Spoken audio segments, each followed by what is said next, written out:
السلام عليكم ورحمة الله وبركاته. كبجمتوتا في وردفتوتا جيتوتو أكم جرتان نغا فيا كيساني بغا نغا جراتاني سنين جرا وبليان كيا جيتونا الرمال قبتين وفتيجون كيسانين أولو أكا وانا نقبتي أرغتاني بهوبتن هنگت عمر فيديو هياتتنا وردفاني سنين جرا جرجرتاني رفيقناكا دابا لالا واهن داونتي رابرتان جراچو دندا wanti irraa hubattan jiraachuu danda'a.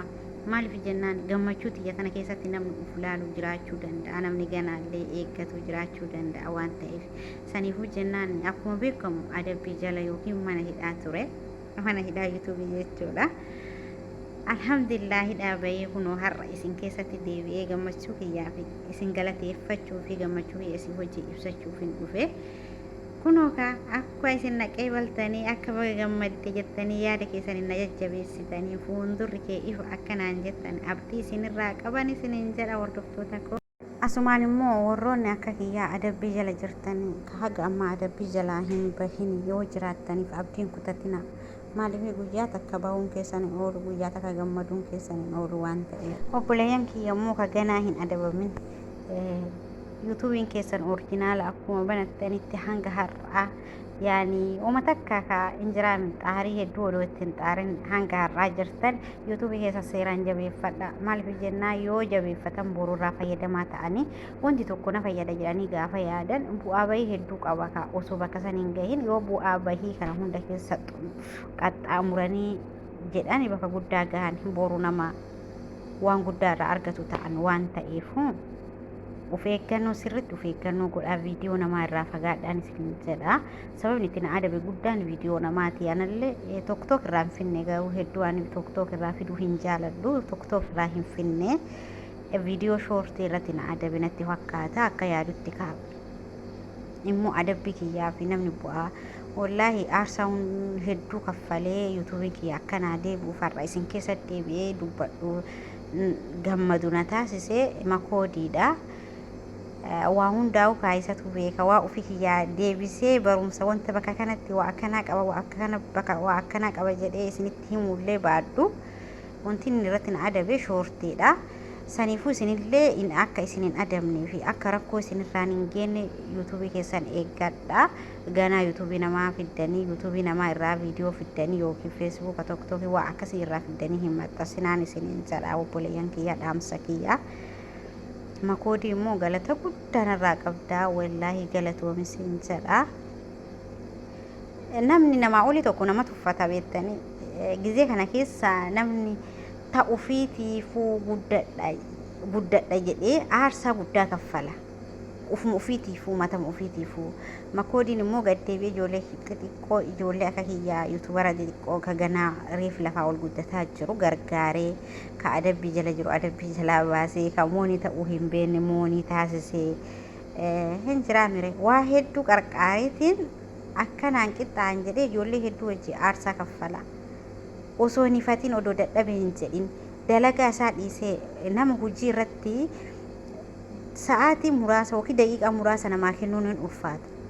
Inni garuu nu wajjin dhaabbatee ijoollee biyya ormaa jiru nu jajjabeessee dhufee nurra deddeemee nu laalee maalirra jirtan gaafii qabdan na gaafadhaa jedhee wanta fayyadamurra nu fayyadutu isa caale jechuudha. Ofii ofiitii fayyadamuu dhiisee nu fayyadaa jira. Nama kana jajjabeessuu qabna. Dhugaa rabbii jajjabeessuu qabna. Ijoolleen keenya namni akkanatti walii ajajamee nu ajajamee xiqqaanis gaafatee guddaanis gaafatee gaafii isaanii deebisee wajjin xaaree yuutuubii ijoollee hedduu ka'anii beekuu fi ka ganaa gargaaraa jiru ka'anii beekuu iyyuu ganaa jira ka duraan gargaaree darbillee ijoollee an beeku ijoollee hiriyoota ka ammanu wajjin jiru namni hedduu inni qarqaare waan beekuuf jecha anillee akkasuma na qarqaare wallaahi yuutuubii kiyya akka deebu naa taasise makoodiidha ka immoo akka makoodii saniin wal baree yuutuubii kiyya obsaan eeggadhe adabbiin irraa ka'u hanga narraa ka'utti obsaan eeggadhu kana taasise immoo sabboontuudha sabboontuuti galatoome wallaahi jechuma siif hin qabu nama gaarii irraa akkuma beekamu wama gaarii baratanii atiin ani woma jedhee siif sun qabu ijoollee wallaahi hojii xaartee ija takkaan laaltee kun kiristaana sun akkasii sun musliima sun waan biraati osoo hin jedhin ijoollee amantii biraa qaban ijoollee Itoophiyaa mataanii ijoollee hedduun kakutaa biraallee nu keessa jiraachuu malanii waa hin beekulleedha. Kana hunda dandeette namni tokko hundi yaada tokko hin qabu ka yaada faallaa kee qabu hundallee dandeette rakkataa qarqaartee ijoollee rakkatan qarqaartee osoo nifatiin odoo dadhabeen jedhin mana madaamii keessa fiiddee garanaa garas jettee kanu inni nama jala teenne koomentii barreessuu hin dandeenye. Ati kana hunda dandeessee har'a kanaan nu geettee rabbiin ammallee umrii si dheeressee nu keessa si haa tursiisu siin jaa obboleettii kiyyaa rabbi hamtuu kennuun argisiisenii.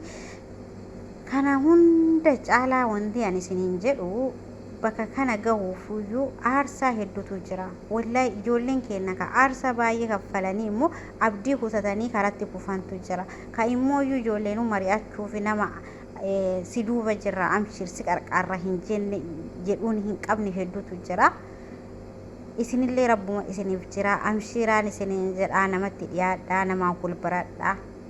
Yoo nama hulbarachuun nama hulbarachuu waa hedduu nama fayyada. Saniif jennaan namni hedduun yeroo kana keessatti namni hedduun nama qarqaarullee ni jira. Kan immoo akkasuma nama hifatullee hin jira waan ta'eef hiriyyaa qabaachuun baay'ee isin barbaachisan isiniin jedha. Namni hiriyyaa qabu gaafa waan tokko mari'ateenii amshir jechuu ni dandeetti yaada jijjiiruu dandeetti. Akkasii fagaatinaa kophummaan isinitti hin dhagahiminii horii sa'aatiillee hin guuttanne walaa qarqaarru. Akkasuma ijoolleen ganaa nu duuba jiran immoo nu warri isaan afoo jirru isaan qarqaarree akka isaan bakka guddaa gahan abdiin qaba. Amshiruun isiniin jedha hanga danda'u takkatti isin bira jira. Isinillee akkasuma na jajjabeessaa walaa jajjabeessinu Oromoo koo wal malee maal qabnaan isiniin jedha. Duubiin kana namaan wal barachuu nama barbaachisa. Gaafa namaan wal baratte bas ani waa hunda keessaa jechuun wanni isin himu takka hoo jiraate yuutuubii kana irra bahuuf gara yuutuubii kana dhufuuf wanni na gammachiisu guddaanii ijoollee wal baraddee sa'aatii boqonnaa kiyyaa sa'aatii dalagaa geessetti dhufee isaa wajjin taa'ee kolfee taphadhee as dhufee si wajjin yaada qoodamu ijoollee jala deeme ijoollee hiriyoota yaada ijoollee hiriyoota kiyya jala deeme yaada isaanii dhaggeeffadhee waan nama kolfisiisu akkasuma nama gaddisiisu hunda argee gammadu kanarra wanti na gammachiisu hin jiru. Dhugaa rabbi baay'ee takka gammadu yoo guyyaa isin bira hin dhufne dhugaa rabbi guyyaa yuutuubii seenne ani bas hin suusa'a. Natti hin tolu yuutuubii irraa hin fagaadha yoo jedhe natti hin tolu maaliif jennaan natti bas kalaas ganda biraa deemurraa ganda tokkookii feesbuuka instaagiraam waa akkasii deemurraa yuutuubii dhufuu naa wayya maaliif bakka biraa yoo deemtee barumsaan argattu kaa bakki barumsa itti argattu yuutuubii keessa nama arrabsuun hin jiru yaada hamaa namaan jechuun hin jiru walqeequun hin jiru hin adaba waan ta'eef tokkookii irra yookiin yoo bakka biraa deemteefi nama arrabsu fa'aa argita nama hamilee nama cabsu fa'aa argita nama guddaa xiqqeessu fa'aa argita isaan axxee isaan daawwachuu irraa as dhuftee yuutuubii maal irraa fayyadamuu yoo baatte yuutuubii irraa waa hedduu baratta. Namni tokko kan irraa barumsa guddaa irraa argattu hedduutu jira. Wallaahi yuutuubii kanarra dhuguma rabbi dubbachuufi nama irraa barumsa guddaa argattu jira. Garuu itti beennee itti fayyadamnu nama barumsa irraa argannu namni keenya beekee itti fayyadamu malee yuutuubii irraa barumsa hedduu argattan. Waa hedduu irraa barattan. Ganda biraa yoo dhatte immoo waa irraan barattu hoo jiraate arrabuma wanti namarraa waa barattu hoo jiraate arraba malee wanti biraa wanti baratan hin jira jedhee hin yaadu. Saniifuu jinaan boruufillee immoo yuutuubiin isin fayyada. Nama hedduu yuutuubii faayidaa qaba.